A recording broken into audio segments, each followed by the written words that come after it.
If they have evidence to back up their claim that she didn't do it, that she's innocent, or had compelling reasons for her actions, they are obligated to provide that evidence to the state by way of witnesses or documents. If they don't, then they run the risk of not being able to use that evidence at trial. So either there is no evidence there, or they're running the risk of malpracticing by failing to disclose that. Now, the only exception to that, by the way, is if all of this evidence lies within Casey Anthony, and they're waiting to put her on the stand, and she's going to dispel all of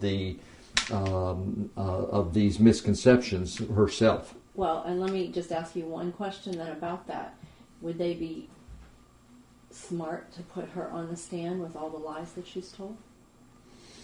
You never really make that decision until the last minute, usually until after the after the state has presented all their evidence. You prepare your client as though they're going to testify, but you never make that decision really until the last minute. But it's too early to say right now. Yes, she brings in a lot of baggage right now as to her inconsistent statement and her lies. And at this point in time, I would be very reluctant to put her on the witness stand.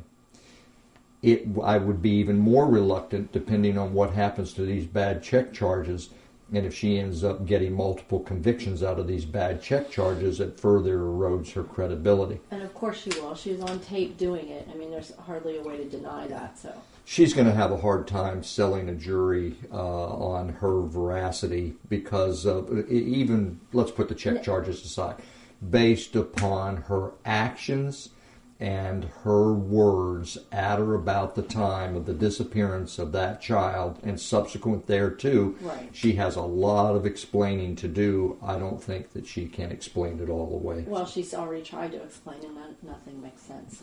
So in sum, I doubt that I would put her on the stand at this juncture.